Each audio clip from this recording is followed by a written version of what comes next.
Welcome back to The Explainer. So, today we're putting on our detective hats and investigating a really fascinating piece of vocabulary. It's a word with, honestly, a bit of a secret double identity. You've definitely heard it, you've probably used it, but today we're going to completely master how it works, how it sounds, and exactly where it came from. But hey, before we reveal the target word itself, I want you to really think about something. What do we actually call someone who absolutely refuses to stay quiet for a cause they believe in? Like when someone speaks up again and again and just refuses to let an issue be ignored, what's the word for that person? And, for that matter, what's the word for the action they're taking? Section 1. Meet the word. All right, so here is the word advocate. But here's the secret I mentioned. Its sound actually changes entirely depending on the job it's doing in your sentence. It's 3 syllables either way, right? But the way you finish the word completely transforms its meaning. Okay, so as a verb, representing an action, we pronounce it advocate, meaning to urge support. But as a noun, representing a person, that pronunciation shifts to advocate, a person who supports a cause. Listen super closely to that contrast, okay?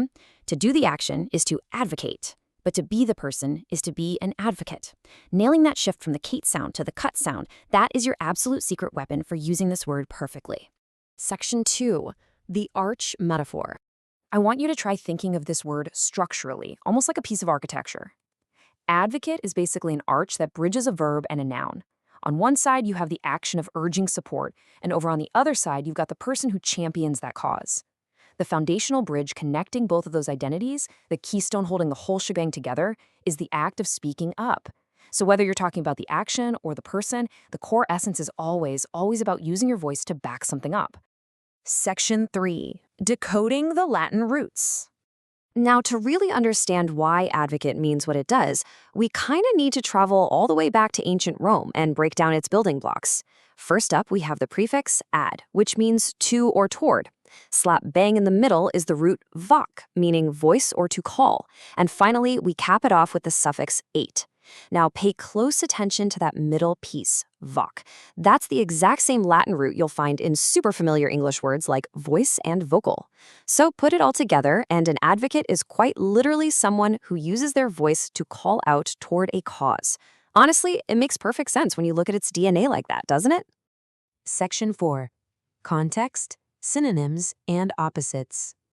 So we know its DNA, and we've uncovered its double identity. Now let's go ahead and look at some evidence of this word operating out in the wild across a few different contexts.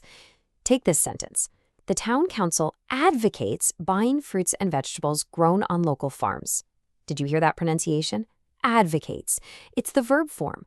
The council is actively performing the action of urging support for local produce. Okay, now contrast that with this one. She is an outspoken advocate of prison reform. Did you catch how it changes?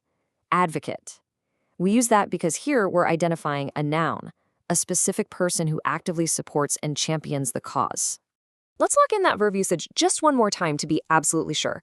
The mother advocated tirelessly on behalf of her child. See here, she is pleading passionately on another's behalf. It's an active thing she's doing, it's a verb, so we make sure to hit that long A sound in the middle. Just to make sure this permanently sticks in your mental dictionary, let's map it to some words you already know. Synonyms like champion, support, and back. If you're doing any of those things, you are an advocate. On the flip side, we have words like oppose or being a critic. If your goal is to tear an idea down, well, you are definitely not an advocate for it. You know what's really fascinating? This tricky little pronunciation shift isn't just some random exception to the rules. English actually repeats this brilliant verb-to-noun trick all the time. Think about the word graduate. As a verb, you graduate from school. But as a noun, you are a graduate. Or how about estimate? You estimate a cost, but that printed piece of paper the mechanic hands you is an estimate. It's a whole linguistic pattern that you are now completely keyed into. Section 5. Your turn to speak up. All right, we've broken it down, we've analyzed the evidence, and now I'm breaking the fourth wall. It is your turn to practice this dual pronunciation out loud. Yep, right now, wherever you are. Let's do this step by step together. I want you to think of a cause you deeply care about. Got it? Okay, step 1, use the verb form. Say out loud, I advocate, and finish the sentence with your cause. Really feel that Kate sound. Now, step 2, use the noun form. Say, I am an advocate of, and finish the sentence. Feel the shift to the cut sound. Mastering that vocal contrast right here, right now, is exactly how you confidently lock this into your daily vocabulary. So the absolutely crucial point here is that to advocate is to speak up in support, and an advocate is the person who does exactly that. We all have things we care deeply about, right? Things that require a strong voice, which leaves me with one final provocative thought to send you off with today. What cause do you advocate for? Keep learning, keep speaking up, and I will catch you in the next explainer.